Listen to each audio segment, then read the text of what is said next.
Thanks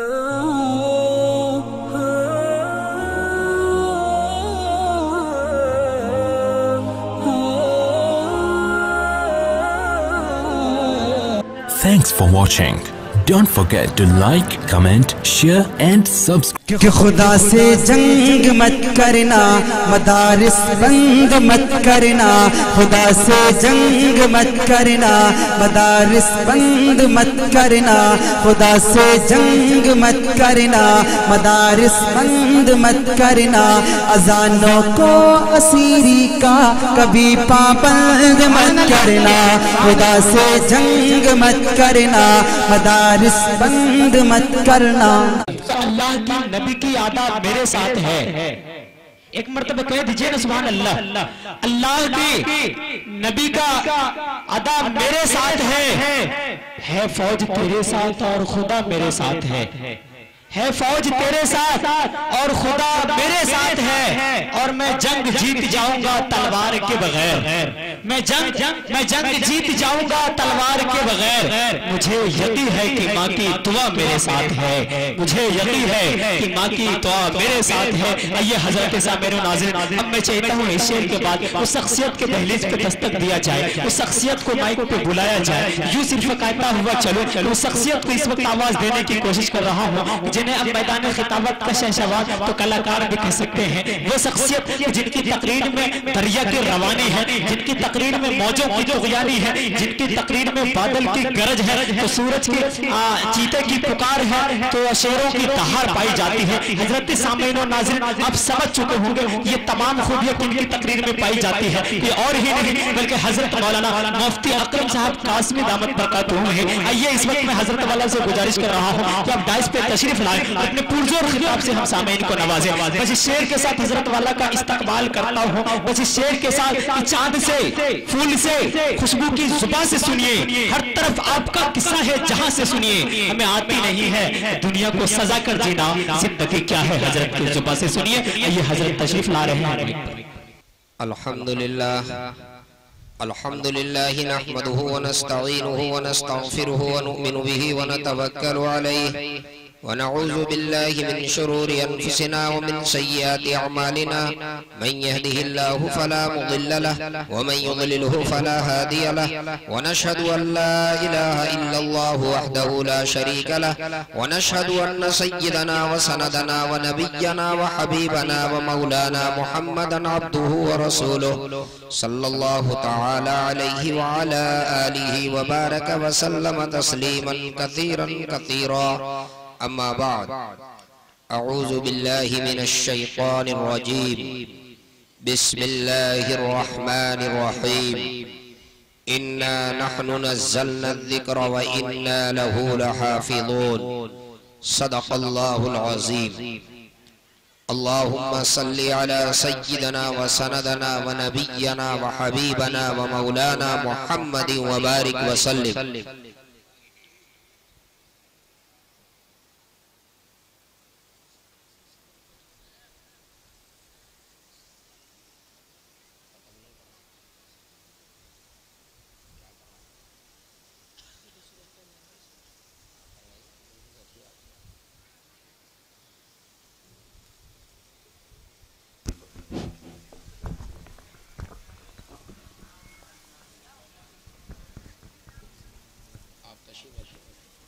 बताइए क्या पढ़ेंगे।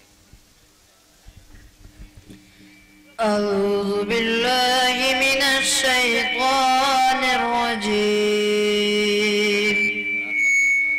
बिस्मिल्लाहिर रहमानिर रहीम।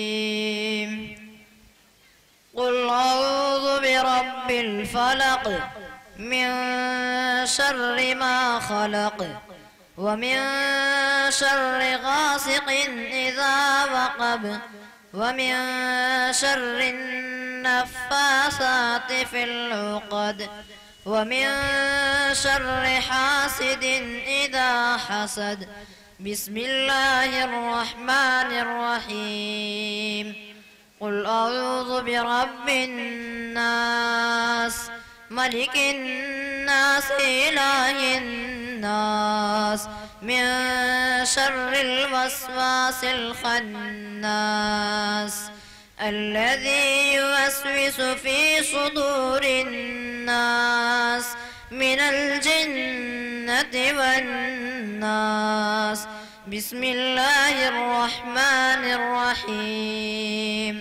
अल्हम्दुलिल्लाहि रब्बिल आलमीन अर्रहमानिर्रहीम मालिक यौमिद्दीन इय्याका नअबुदु व इय्याका नस्तईन इहदिनस सिरात।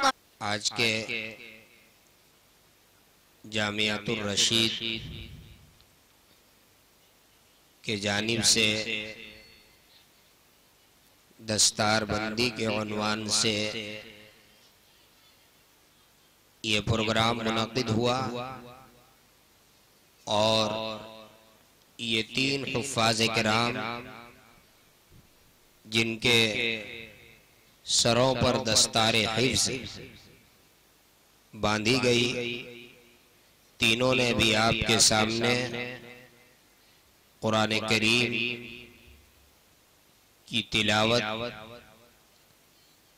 कुरान करीम की तिलावत की। आप सब महजूज हुए। अब दुआ होगी, लेकिन दुआ से पहले सिर्फ 10 मिनट के लिए मैं बहुत अदब से गुजारिश करूंगा कि जरा मिलकर बैठ जाएं। जो पीछे हैं वो आगे आ जाए अदब से, जो बाएं तरफ है बाउंड्री से बाहर, अंदर चूंकि जगह खाली है तो जरा इस तरफ आ जाए। बस सिर्फ 10 मिनट के लिए बात मान लें। माशाल्लाह, आ जाइए। जो पीछे वो आगे आइए। ये आप लोग मीडिया वाले थोड़ा इसको आगे कर सकते हैं क्या? तो जरा कुर्सी भी आगे आ जाती, या वहीं से तरतीब आपकी बनती है? अच्छा, वहीं से बनती है तो वहीं रहिए। ये फासला आप लोगों की वजह से रह जाता है, वरना लोग कुछ कुर्सी लेकर आगे भी बैठ जाते हैं। कुर्सी आगे ला सकते हैं, कोई दिक्कत नहीं ना आप लोगों को। तो कुर्सी आगे लाइए, आप लोग कुर्सी आगे लाइए, आगे लेकर आ जाइए। असल में 3 महल्ला है, एक महल्ला इधर है, एक महल्ला उधर है, एक महल्ला सामने है। यहाँ तो पूरी कोशिश हो रही है कि सब एक महल्ले में आ जाए, और जलसा में जब बैठने की तरतीब में भी 3 महल्ला हो जाए तो महल्ला एक कैसे हो? आप लोग भी जरा सामने आ जाइए, आ जाइए इधर। ए बाबू, आप लोग कुर्सी लीजिए, इधर आइए, तो इधर आइए। जब तक ठीक से नहीं बैठेंगे बात कुछ नहीं हो पाएगी। 10 ही मिनट बात करनी, लेकिन तरतीब पहले दुरुस्त कीजिए। पहले सब एक महल्ले में आ जाइए। माशाल्लाह, आ जाइए। पीछे वाले आगे आइए, जरा आ जाए भाई, आ जाइए। अब इनाम नहीं लेंगे, अब इनाम अभी नहीं लिया जाएगा। फिर जब कारी जमशेद जौहर साहब हमारे हजरत तशरीफ लाएंगे और हमारे मुमताज आतिफ साहब, तब आप लोग रास्ता बनाइएगा। और सबके तरफ से हमारे हजरत हाफिज बिलाल साहब, जो हर दिल अजीज कायद सरपंच हैं हमारे, जब स्टेज पर होते हैं तो सबका काम ये अकेले कर देते हैं, किसी की जरूरत महसूस नहीं होती है। और हम अपने लिए गारंटी देते हैं कि आप लोगों की जरूरत नहीं, हमारे लिए काफी। सरपंच साहब, बाबू थोड़ा सा आगे, माशाल्लाह, थोड़ा सा आप भी आगे, थोड़ा सा आप भी, इमाम साहब थोड़ा सा आ जाइए। माशाल्लाह, सब लोग बैठ जाए मिलकर। माशाल्लाह, उलमा हमारे स्टेज पे तशरीफ फरमा है। हजरत मौलाना शम्स तबरेज साहब मद्दजिल्लुल आली, बहुत ही मोतबर और बाकमाल आलिम दीन है, वो भी स्टेज पे तशरीफ फरमा है। और हजरत मौलाना मुफ्ती गुलाम रब्बानी साहब अल कासमी मद्दजिल्लुल आली, जी इस्तेदाद आलिम दीन है, वो भी स्टेज पे तशरीफ फरमा है। और हजरत कारी अजहर साहब, कारी अतहर साहब और दीगर उलमा, हजरत कारी मुश्ताक साहब, दीगर उलमा इकराम स्टेज पे तशरीफ रखते हैं। कुरान करीम की निस्बत से इस इजलास का इनेकाद हुआ है। कारी अतहर सादिक साहब जब मदरसा मजहरुल उलूम इरबा में पढ़ाते थे, उस जमाने से मैं इनको जानता हूँ, और मैं इनका मोतक़िद यूं हूँ कि ये बच्चों के पढ़ाने में अज खुद बहुत माहिर है, जो मुझे मालूम है। इसलिए मुझे उम्मीद है कि इनके इदारे में जो बच्चे कुरान करीम का हिफ्ज़ मुकम्मल करेंगे, इंशाअल्लाह वो बहुत अच्छे हुफ़ाज़ होंगे। मुझे इसका यकीन है अल्लाह की ज़ात से। कुरान करीम की हिफाजत की जिम्मेदारी अल्लाह रब्बुल इज़्ज़त ने ली है। इन्ना नहनु नज़्ज़लना ज़िक्रा व इन्ना लहू लहाफ़िज़ून। ये जो हुफ़ाज़ हैं, ये जो मदरसे हैं, ये जो मकातिब हैं, ये सब असबाब और औजार हैं। इसको हम लोग अपनी जुबान में कहिए कल और पुर्जे हैं। ये पुर्जे हैं, ये औजार हैं। एक आदमी मेहमान हो, राजमिस्त्री, तो वो अपने काम करने के जो उनके औजार होते हैं उसकी हिफाजत वो करता है, उसकी हिफाजत वही करता है। एक आदमी गिरेज का मिस्त्री हो, ऑटो मिस्त्री, तो जो उसके पुर्जे होते हैं उसकी हिफाजत वो खुद करता है। अल्लाह रब्बुल इज़्ज़त ने अपने कलाम की हिफाजत की जिम्मेदारी, और ये औजार हैं, ये असबाब हैं। अल्लाह रब्बुल इज़्ज़त इन हालात में चमकती हुई बिजलियों के जद में जब सारी दुनिया इसके खिलाफ और इनको मिटाने की कोशिश में लगे हुए हैं, हमें यकीन है कि रब्बे कायनात इन औजार और असबाब की भी हिफाजत फरमाएगी। और सुनिए, अल्लाह तबारक व तआला इसके भी मुहताज नहीं है कि कुरान करीम की हिफाजत के लिए मदरसे कायम किए जाएं, मकातिब कायम किए जाएं। अल्लाह रब्बुल इज़्ज़त इस बात पर भी कादिर है कि इसके बगैर भी अल्लाह अपने कलाम की हिफाजत फरमाए। रूस में जब कम्युनिस्ट का इनकलाब आया, तवज्जो से सुनिए, रूस में जब कम्युनिस्ट का इनकलाब आया, वो रूस जहां मदरसों के ऊपर पाबंदी आयद कर दी गई, जहां कुरान करीम की तालीम और ताल्लुम पर ऐसी पाबंदी लगी कि अगर कोई मदरसा कायम करे, अगर कोई कुरान पढ़ता और पढ़ाता हुआ मिल जाए तो उसको उम्र कैद की सजा दे दी जाए। अगर किसी के घर में कुरान का एक वरक निकल जाए तो उसको 10 लाख रुपए की सजा। अगर कोई मदरसा चलाता हुआ मिल जाए, अगर कोई बच्चे को हिफ्ज़ कराता हुआ मिल जाए, अगर कोई बच्चे को पढ़ाता हुआ मिल जाए तो पढ़ने और पढ़ाने वाले को उम्र कैद की सजा। ऐसे हालात आ गए, ऐसे हालात में जब मदरसों पर पाबंदी लग गई, जब कुरान पढ़ने और पढ़ाने के ऊपर पाबंदी लग गई, 70-80 साल इन हालात में गुजरे। फिर 70-80 साल के बाद जब कुछ हालात दुरुस्त हुए और जब कुछ पाबंदियां खत्म हुई, वहां की एक जमात दिल्ली निजामुद्दीन आई। उस जमात में 3 हाफिजे कुरान भी थे। उस वक्त जो वहां के जिम्मेदार थे, उन्होंने एक आलिमे दीन से फरमाया, वो आलिमे दीन हजरत मौलाना खलीलुर रहमान सज्जाद नौमानी दामत बरकातहुल आलिया, ये खुद वो बयान फरमाते हैं कि मुझसे फरमाया कि इस जमात को लेकर दारुल जाओ, इस जमात को लेकर के मज़ाहिर जाओ, इस जमात को हिंदुस्तान के इदारों का मुआयना कराओ, मौलाना फरमाते हैं कि जब मैं उस जमात को लेकर दारुल और मज़ाहिर मुआयने के लिए पहुंचा, मुझे मालूम हुआ कि इस जमात में 3 हाफिज़े कुरान हैं।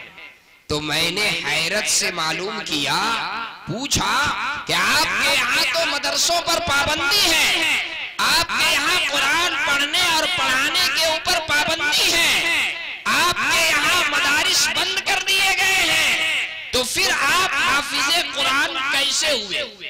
जरा गौर से सुनिए, फिर आप हाफिज़े कुरान कैसे हुए? उनका जवाब सुनिए। उन्होंने कहा यकीनन पाबंदी थी, लेकिन आप सिर्फ 3 हाफिज देख करके और आप हैरत ज़दा हैं। अल्हम्दुलिल्लाह, पाबंदी के बावजूद, पाबंदी के जमाने में 3 नहीं बल्कि सैकड़ों हाफिज तैयार हुए, सैकड़ों हुफ्फाज तैयार हुए। हर शहर में हाफिज मौजूद है, हर मोहल्ले में हाफिज मौजूद है। उन्होंने कहा वो कैसे? फरमाया कि जब मदरसों पर पाबंदी लग गई और निगरानी तय हुई, पढ़ने पढ़ाने पर, कुरान के पढ़ने पढ़ाने पर पाबंदी लग गई, तो हम लोगों ने एक नई हिकमत अमली से, एक नई तदबीर से इस काम को अंजाम दिया। हम एक मसनूई तौर पे जो है चारपाई पे एक जनाजा बनाते थे, मसनूई जनाजा बनाते थे और उसको लेकर कांधे पर उठाते थे और उसको लेकर कब्रिस्तान पहुंचते थे और कब्रिस्तान में कब्र खोदते थे। अपने साथ 5-5, 10-10, 20-20 तलबा को लेकर जाते थे। एक उस्ताद 5 हाफिज़े, 5 तालिबे इल्म को लेकर के कब्र के अंदर उतर जाते। एक उस्ताद 10 बच्चों को लेकर के कब्र के गड्ढे में उतर जाते और वो कब्र के अंदर अपने बच्चों को कुरान करीम हिफ्ज़ कराते। एक साहब जो है वो कब्रिस्तान के गेट पर निगहबान के तौर पर खड़े रहते कि कहीं सरकारी अमला न नजर आ जाए। अगर कोई सरकारी अमला आता हुआ नजर आ जाता तो वो इशारा कर देते, हम कब्र से बाहर निकल आते और यूं ही उसमें मिट्टी डालना शुरू करते ताकि अमला ये समझते कि ये कब्र के अंदर जो है दफन करने के लिए आए हैं। कहने लगे मौलाना, इस हिकमत के साथ, इस तदबीर के साथ हमने सैकड़ों हाफिज तैयार। क्या बात, नाराए तकबीर, नाराए तकबीर। मेरे भाइयों, कुरान की हिफाजत की जिम्मेदारी अल्लाह रब्बुल इज्जत ने ली है, तो इंशाअल्लाह सुबह क़यामत तक कुरान की हिफाजत यूं ही होती रहेगी।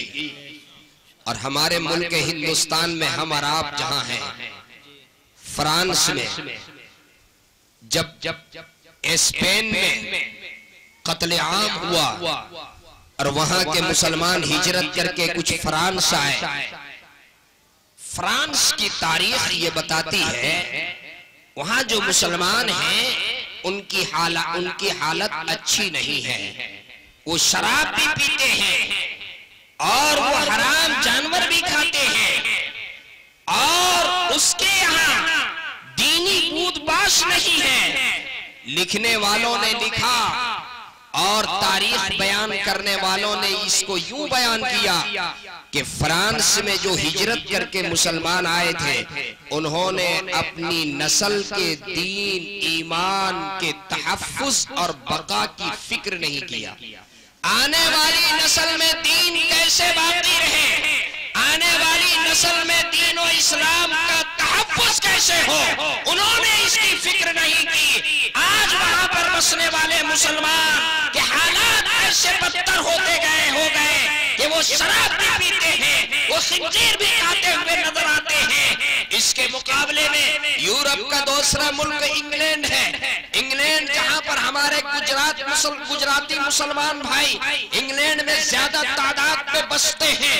आप इंग्लैंड के हालात को जाकर के देखिए तो आपको मालूम होगा कि इंग्लैंड में सुबह के वक्त जो है जब बच्चे के स्कूल जाने का वक्त आता है तो स्कूल जाने से पहले 1 घंटे के लिए बच्चा मकतब जाता है, उसके हाथ में कुरान होता है, मकतब से वापस लौटता है, उनके गार्जियन, उनके वालिद उनको गाड़ी पे बैठाते हैं और बच्चे बच्चे को लेकर स्कूल पहुंचते हैं, फिर जब स्कूल से बच्चा आता है, फिर वो बच्चा मकतब पहुंचता है 1 घंटे के लिए, फिर उस बच्चे के हाथ में कुरान होता है। वहां का निजाम ये है कि जाते हुए, स्कूल जाते हुए बच्चे के हाथ में कुरान है, स्कूल से आते हुए बच्चे के हाथ में कुरान है। मैं जानना चाहता हूँ, मैं आपको बताना चाहता हूँ, जिस मुल्क का ये निजाम हो, बच्चा स्कूल जा रहा है, जाने से पहले भी हाथ में कुरान है और आने के बाद भी हाथ में कुरान है, वो बच्चा कभी बददीन नहीं हो सकता है। वो बच्चा जो है कभी दीन से फिर नहीं सकता है। वो क्या निजाम है कि जाते हुए भी हाथ में कुरान, आते हुए भी हाथ में कुरान। और दोस्तों, इंग्लैंड और फ्रांस की बात छोड़िए, अल्लाह हमारे अकाबिर उलमा और हमारे बुजुर्गों की कब्रों को नूर से मुनव्वर फरमाए। हम और आप जिस मुल्क में हैं, मुल्क हिंदुस्तान में, पूरी जिम्मेदारी के साथ जामियातुल रशीद के इस इजलास से खिताब करते हुए उलमा की मौजूदगी में मैं ये बात कहना चाहता हूँ कि आज जो हमारी मस्जिदों के मनारे नजर आ रहे हैं, जो हमारी मस्जिदों के गुंबद नजर आ रहे हैं, आज जो हमारे सरों के ऊपर टोपियां नजर आ रही है, आज हमारे सरों के ऊपर जो दस्तार नजर आ रही है, आज हमारे चेहरों के ऊपर जो दाढ़ियां नजर आ रही है, आज हमारा जो इस्लामी यूनिफॉर्म नजर आ रहा है, ये बरकत है हमारे अकाबिर ने जो मकातिब के जाल बिछाए थे, हमारे अकाबिर ने जो मदारिस के जाल बिछाए थे। अगर हमारे बुजुर्ग, हमारे अकाबिर मदारिस कायम न किए होते, अगर हमारे अकाबिर मकातिब का क़याम अमल में नहीं लाते, तो आज ये मस्जिद के मनारे नजर नहीं आते, आज हमारे सरों पे टोपियां नजर नहीं आती, आज हमारे चेहरों पे तालियां नजर नहीं आती, आज हमारी पेशानी पे सजदे का निशान नजर नहीं आता।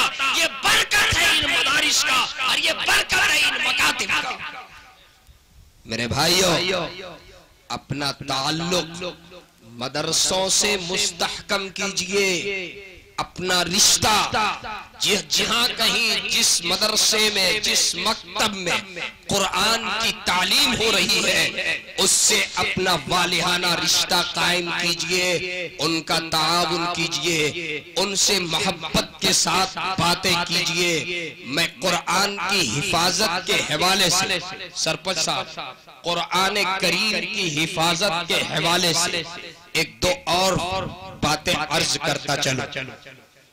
अल्लाह ने इसकी हिफाजत की जिम्मेदारी ली है रोजे अव्वल से।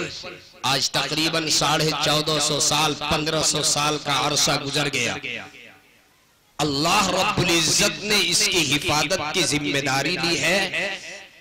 वक्तन फवक्तन लोग आते रहे, दुश्मनाने कुरान, दुश्मनाने इस्लाम आते रहे, जो कुरान करीम को मिटाने के लिए, कुरान करीम में तहरीफ के लिए, कुरान करीम में तब्दीली के लिए, कुरान करीम में खुर्द बुर्द के लिए कोशिश करते आए हैं, आज भी कर रहे हैं और आइंदा भी करते रहेंगे। लेकिन उनकी ये कोशिश कभी भी इसमें वो कामयाब नहीं हो सकते।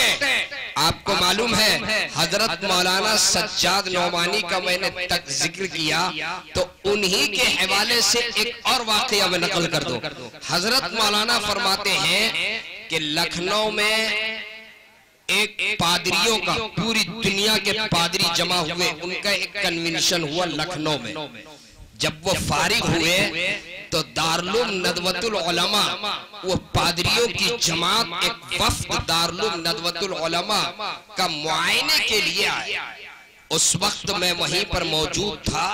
जब वो आए तो मैंने उनको मोहतमीम साहिब से मुलाकात कराई और फिर मोहतमीम साहब से इजाजत लेकर के और दारुल नदवे के मुआयने की जिम्मेदारी मैंने, मैं उनको सबसे पहले नदवे की मस्जिद में लेकर के गया। मस्जिद में जहां बच्चे कुरान हिफ्ज कर रहे थे, ऐसे हिल हिल करके बच्चे कुरान याद कर रहे थे। तकरीबन 200-300 बच्चे थे जो कुरान मस्जिद में हिल हिल करके याद कर रहे थे। तो पादरी ने, उसमें से एक ने मुझसे पूछा कि ये बच्चे क्या कर रहे हैं, क्या याद कर रहे हैं? तो मैंने कहा कि ये कुरान याद कर रहे हैं। तो उसने हैरत से पूछा कि पूरा कुरान? पूरा कुरान? इंग्लिश में, अंग्रेजी में बात किया, पूरा कुरान? मौलाना ने फरमाया कि हाँ पूरा कुरान। तो उसको बड़ी हैरत हुई कि पूरा कुरान याद किया जा सकता है। कहा कि हाँ हाँ पूरा कुरान याद किया जा सकता है। ये कुरान का एजाज है। तौरात, ज़बूर, इंजील और दीगर आसमानी सहीफे हैं, लेकिन सिर्फ ये एजाज कुरान को हासिल है कि कुरान करीम के हुफ्फाज हैं। कुरान पूरे के पूरे कुरान को सीने में महफूज किया जाएगा। इसके अलावा किसी और किताब का ये एजाज नहीं है।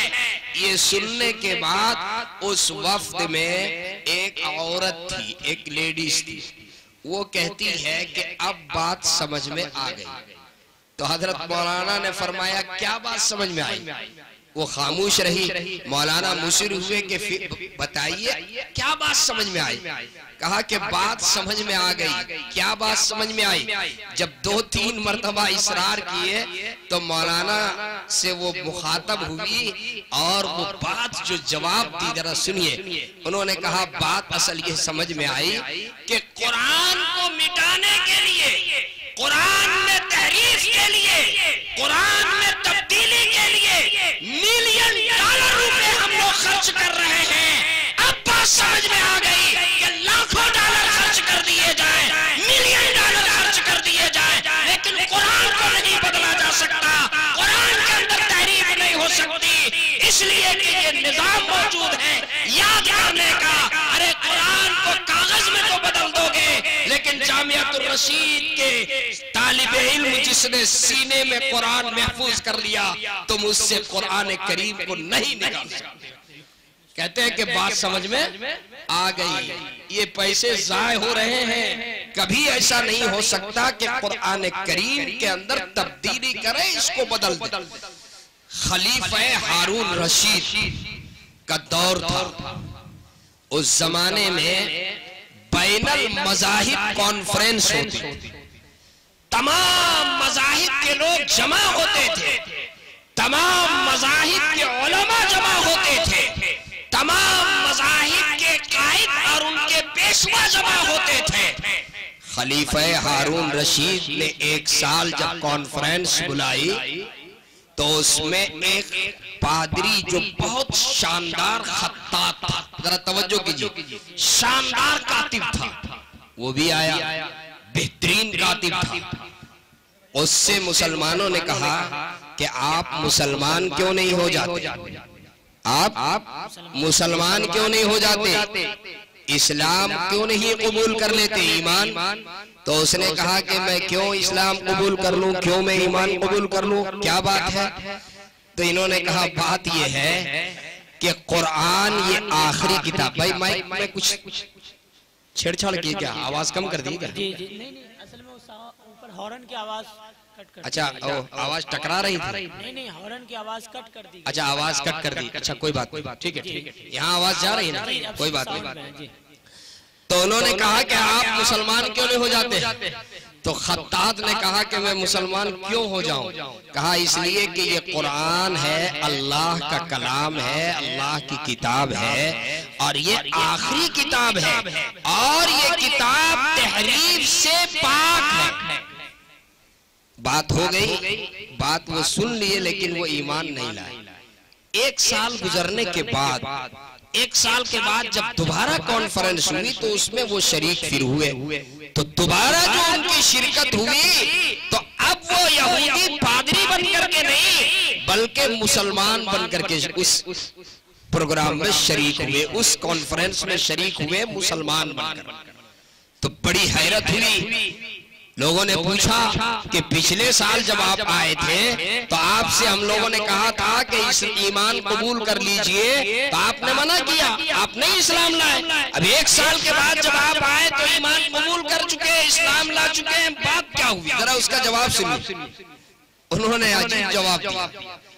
उनका जवाब सुनिए। उन्होंने कहा असल बात यह है, मैंने आप लोगों से जब पूछा तो आपने ये बताया कि कुरान करीम ये तहरीफ से पाक किताब है, ये अल्लाह की किताब है, आखिरी किताब है और ये किताब तहरीफ से पाक है, महफूज है। इसलिए आपसे कह रहा हूं कि ईमान ले आए। आपकी बात मैंने सुन लिया, ये तो आपका दावा था, मैंने ये जरूरी समझा कि आपके दावे की मैं पहले तस्दीक कर लूं, आपके दावे की मुझे पहले दलील मिल जाए, मैंने तस्दीक कर लेना जरूरी समझा। चुनांचे जब मैं यहाँ से वापस लौटा तो मैंने इंजील का एक नुस्खा अपने हाथ से तैयार किया, और वो नुस्खा जब मैं तैयार करने लगा तो मैंने उसके अंदर तहरीफ कर दिया, उसके एक लाइन में मैंने तब्दीली किया, उसके आगे पीछे कर दिया, उसमें से कुछ हज़फ मैंने कर दिया और शानदार नुस्खा तैयार किया, उसको लेकर मंडी में गया और उसको लोगों ने हाथों हाथ लिया, बहुत सराहा, बड़ी तारीफें हुई, किसी ने कोई टोक टाक नहीं किया। फिर मैंने यही काम तौरात के साथ किया, उसको भी मैंने तैयार किया, उसमें भी मैंने तहरीफ, तब्दील, हज़फ, इजाफा कर दिया और उसको मैं बाजार में लेकर के गया तो लोगों ने हाथों हाथ लिया, किसी ने कोई टोक टाक नहीं किया। तो मैंने उसके बाद कुरान करीम को लिखना शुरू किया, कुरान को लिखना शुरू किया। उस जमाने में प्रेस नहीं होता था, उस जमाने में तबात नहीं होती थी। आज जो है हम लोग शादियों के मौके पे बच्चियों को रुखसती में कुरान करीम देते हैं कि नहीं? रुखसती में कुरान करीम भी देते हैं उनको सामान में, और कुरान करीम को बेहतरीन रहल में, बेहतरीन बॉक्स में सजा करके देते हैं, और वो बच्ची उसको लेकर के जाती है और उसको इतने ऊपर रख देती है जहां टूल के बगैर उसको उतारा ना जा सके, इतने ऊपर में रख देती है जहां टूल के बगैर हाथ ना पहुंच सके और उसको उतारा भी ना जा सके। आपको मैं बताऊं कि ये रिवाज कहां से चला, ये जो कुरान देते हैं ये रिवाज कहां से चला? फरमाते हैं कि ये रिवाज उस जमाने में कुरान की जब तबात नहीं होती थी, प्रेस नहीं थे, छापा खाने नहीं थे, तो बच्चियां अपने कलम से, अपने हाथों से कुरान करीम को लिखती थी, अपने हाथों से लिखती थी कुरान को, और वो कुरान का नुस्खा जब मुकम्मल हो जाता था तो जब उसकी शादी होती थी तो शादी के वक्त जो है वही कुरान जिसको वो अपने हाथ से तैयार करती थी, जिसको वो अपने कलम से लिखती थी, वो नुस्खा अपने हाथ से लिखा हुआ उसको लेकर के वो जाती थी। अब वो तो बात नहीं रही, अब जो है वो लिखने का वो सिलसिला नहीं रहा।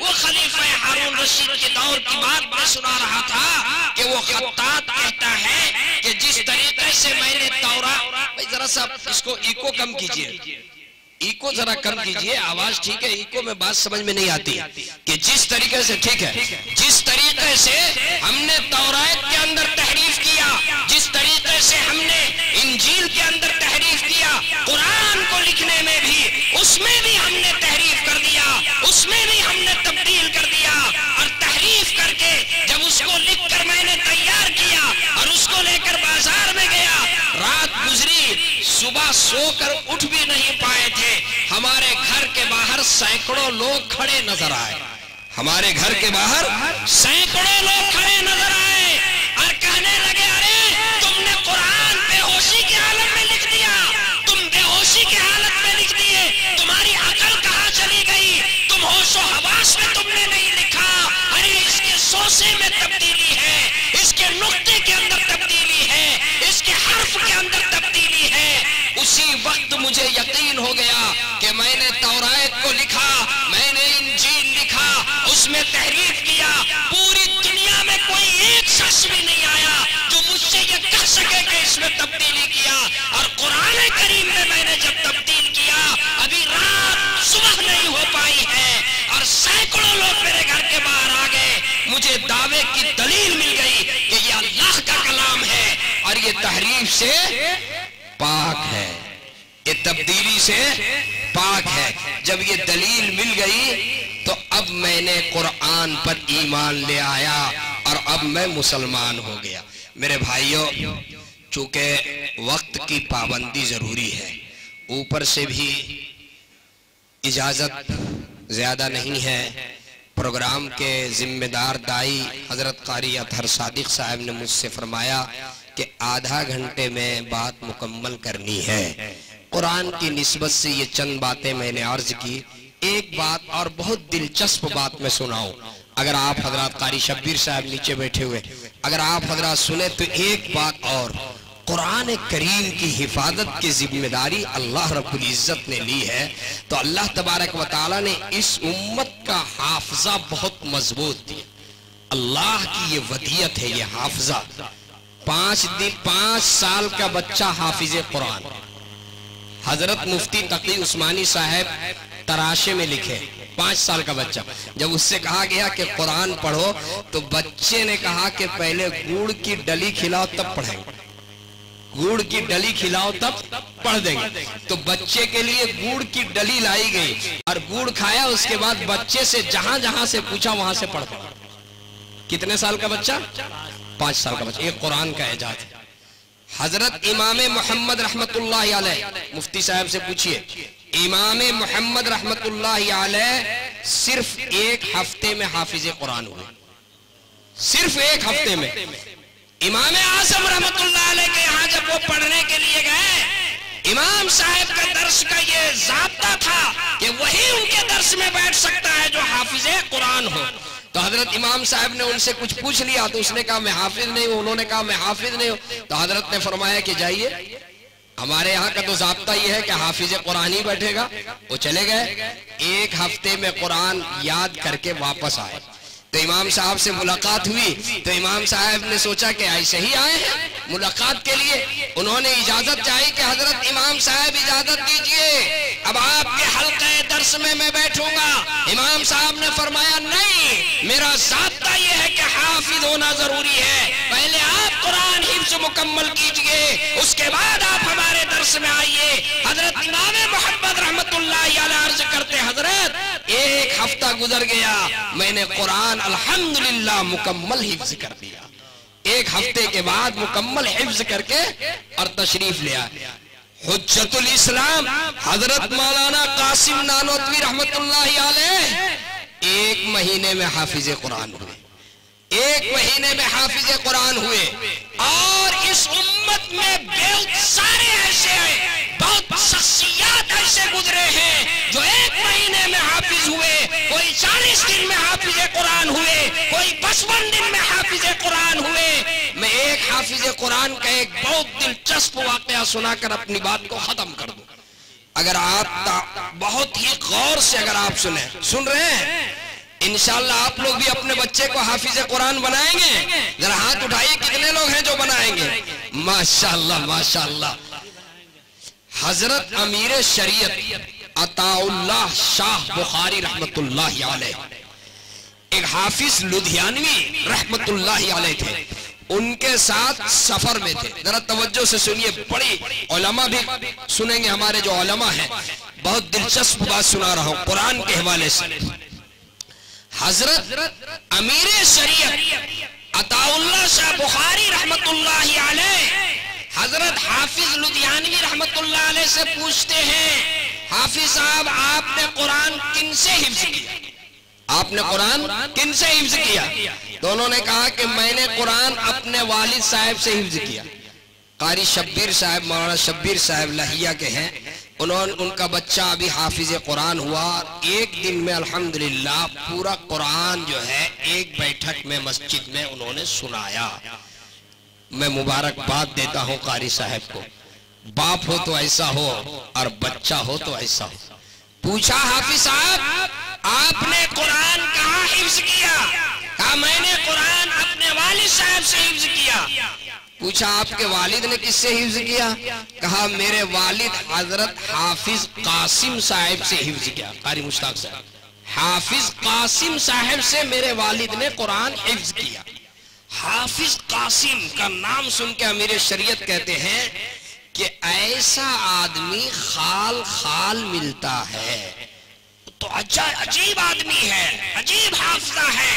हाफिज कासिम साहब के बारे में आता है कि पूरी जिंदगी कभी एक मर्तबा कुरान पढ़ने में कभी ऐसा नहीं हुआ कि एक लफ्ज को उन्होंने दोहराया हो। कारी जमशेद जवाहर साहब, यहाँ सब कारिये लोग बैठे हुए, कभी ऐसा नहीं हुआ उनके बारे में आता है कभी ऐसा नहीं हुआ कि पढ़ने में दोहराया हो। और उनकी एक और खुसूसियत, ये हुफ्फाज से मुताल्लिक बात है, अगर किसी को तेज पढ़ने की आदत होगी और उनसे कहिए आहिस्ते पढ़ने तो उनको दिक्कत होगी, और अगर आहिस्ता पढ़ने की आदत होगी और उनसे कहिए कि जरा रुक तेज पढ़िए तो भी दिक्कत होगी। बाज लोग 1 घंटे में 1 पारा पढ़ते हैं, बाज लोग 10 मिनट में पढ़ते हैं। अब 10 मिनट वाले को 1 घंटे में पढ़ने कहिए तो परेशानी, और 1 घंटे वाले को 10 मिनट में पढ़ने कहिए तो परेशानी। हजरत हाफिज कासिम साहब के बारे में है कि अगर उनसे कहा जाए कि रुक कर पढ़िए, 5 घंटे में पढ़िए, तो ऐसा ही पढ़ेंगे जैसे वो आधे घंटे में पढ़ते हैं। कभी तेज पढ़ने के वजह से भी लफ्ज दोहराने की नौबत नहीं आई, कभी मुतशाबिह, कभी जो है मुशाबहत नहीं लगी। पूरी जिंदगी बताई जाती है, एक मर्तबा ऐसा नहीं हुआ कि लफ्ज को दोहराया हो या कभी मुशाबहत लगी हो। ये कितनी बड़ी बात है। हजरत हाफिज कासिम साहब के बारे में जब उन्होंने कहा कि मेरे वालिद ने उनसे हिफ्ज किया, तो फरमाया कि ऐसा आदमी खाल खाल मिलता। उसके बाद हजरत अमीर शरीयत ने एक वाकया उनके बारे में नकल किया जो मैं आपको सुनाना चाहता हूँ। अमीर शरीयत ने फरमाया कि ये हाफिज कासिम साहब हजरत ख्वाजा अहमद साहब थे लुधियाना में। उन्होंने कुरान का एक नुस्खा तैयार किया। उस जमाने में मैं जैसा बताया कि तबात नहीं होती थी, कलम से लिखते थे। कुरान का नुस्खा तैयार हुआ, तो जब कोई कुरान का नुस्खा तैयार करता था तो जो सबसे मुस्तनद हाफिज उस जमाने में होता था उनके पास जाते थे, उसको तस्हीह करवाते थे, दिखलाते थे ये सही है या नहीं। अब ये मंजर आम पर आए। चुनांचे वो कुरान का नुस्खा लेकर के रईसुल अहरार हजरत मौलाना अहमद लुधियानवी रहमतुल्लाहि अलैह के वालिद हजरत हाफिज जकरिया रहमतुल्लाह अलैह के खिदमत में पहुंचे। कौन? ख्वाजा अहमद साहब। और उनसे जाकर के कहा कि देखिए ये कुरान का नुस्खा तैयार किया है, इसकी जरा तस्हीह कर लीजिए, इसको देख लीजिए। तो हजरत हाफिज जकरिया साहब ने फरमाया कि ये काम हाफिज कासिम साहब ही कर सकेंगे। चुनांचे हाफिज कासिम साहब के पास गए। हाफिज कासिम साहब से कहा कि हाफिज साहब ये कुरान का नुस्खा तैयार है, इसकी तस्हीह कर दीजिए। हाफिज कासिम साहब नाबीना थे। हाफिज कासिम साहब दोनों आंख से नाबीना थे, बीनाई नहीं थी। तो इन्होंने कहा कि हाफिज साहब तस्हीह का तरीका मेरे जहन में ये है कि मैं कुरान जो मैंने लिखा है मैं इसको पढ़ूंगा और आप सुनिए। जहां आप जो है कोई गलत हो तो आप उसको वहां टोक दीजिएगा ताकि उसकी तस्हीह कर लो। बड़े मजे की बात है। हजरत हाफिज कासिम साहब ने फरमाया क्या तस्हीह का सिर्फ यही एक तरीका है कि तुम पढ़ो और मैं सुनूं? यही एक तरीका है? तो कहा कि हजरत मेरे जहन में तो यही तरीका है, इसलिए कि आप नाबीना हैं। आप नाबीना हैं, मैं पढ़ूंगा, आप सुन लें, और फिर आप जहां पर पढ़ने में, जहां लिखने में कोई गलती हुई मैं देख कर पढ़ूंगा, आप टोक देंगे, उसको सही कर लूंगा। तो हजरत ने फरमाया कि एक दूसरा तरीका है और आज उसी तरीके से इसकी तस्हीह होगी। फरमाया वो दूसरा तरीका क्या है?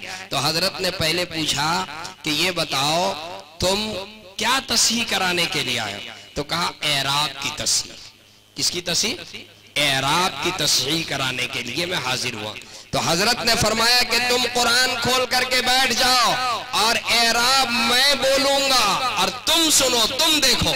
एराब मैं बोलूंगा और तुम देखो। चुनांचे हजरत फरमाते हैं, हजरत अमीर शरीयत फरमाते हैं कि हजरत हाफिज कासिम साहब सूरह फातिहा से एराब बोलना शुरू करते हैं। जबर जेर पेश, जज़म मद, जबर जेर पेश, इसके बाद जबर, इसके बाद जेर, इसके बाद जज़म, इसके बाद मद। फरमाते हैं कि सूरह फातिहा से शुरू किया और सूरह नास तक के इसी तरह वो पूरा पढ़ा। हजरत अमीर शरीयत कहते हैं कि मुझको यकीन नहीं हुआ कि ये वाकया ऐसा हो सकता है। ऐसा हाफिजा, ये बला का हाफिजा कि वो एराब के साथ पूरा कुरान सिर्फ एराब सुना दे।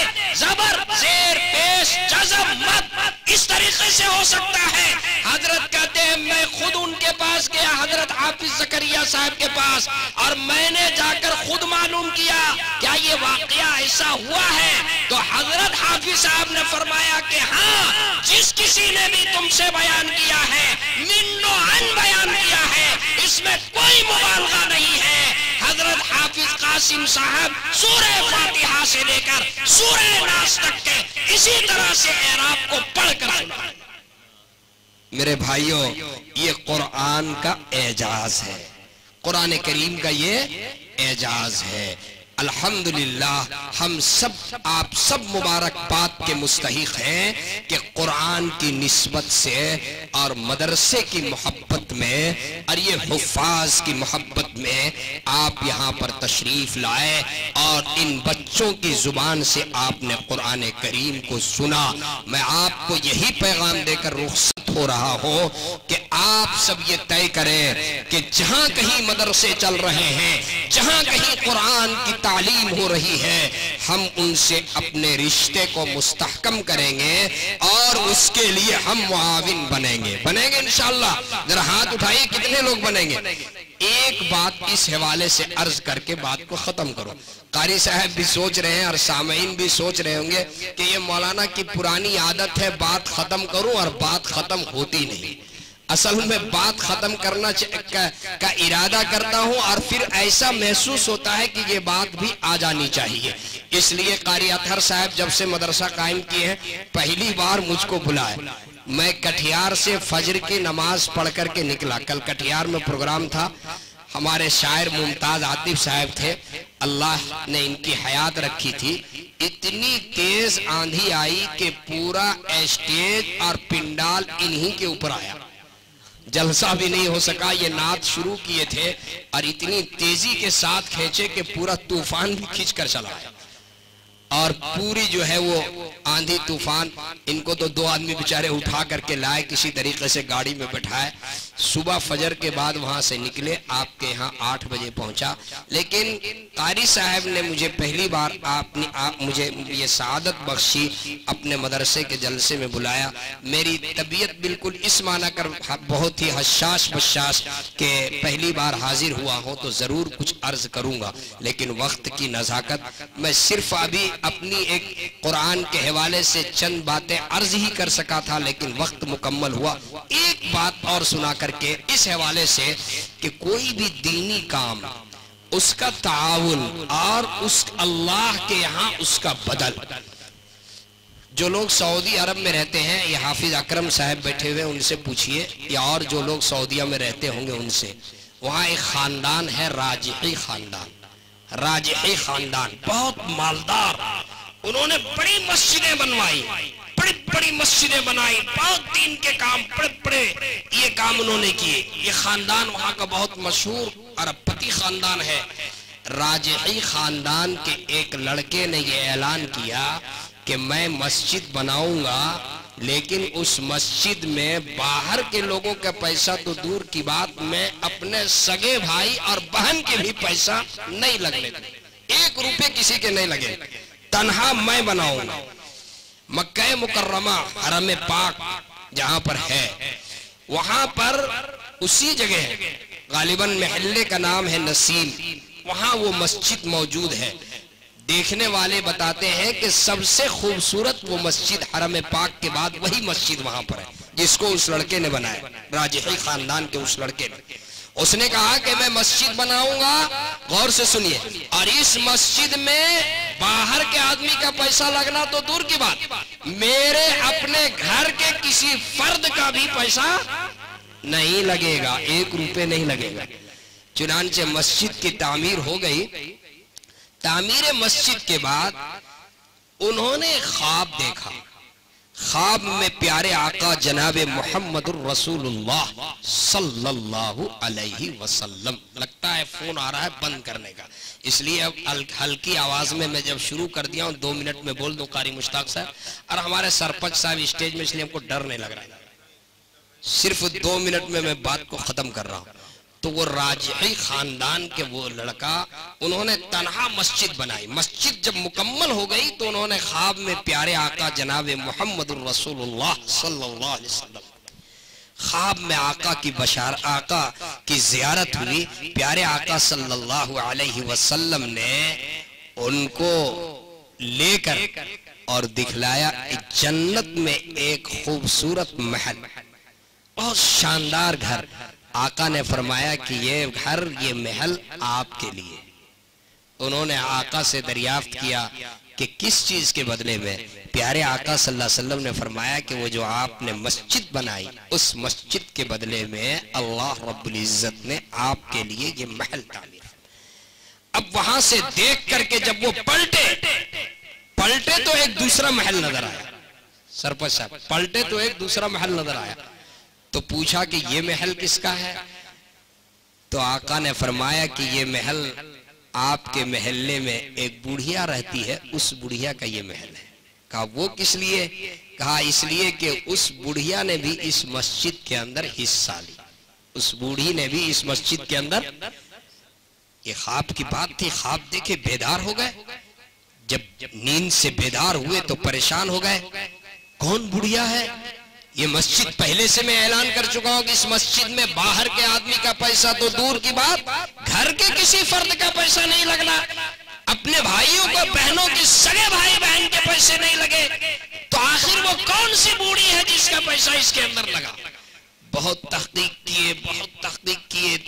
किए, पता चला जो मस्जिद में काम कर रहे थे उन लोगों को बुलाया, तो उन लोगों ने कहा कि असल एक दिन ऐसा हुआ, लाइट की सप्लायर जो है, लाइट की सप्लाई बंद कर दिया और सेहन का काम हो रहा था, लाइट की सप्लाई बंद हो गई, पानी खत्म हो गया।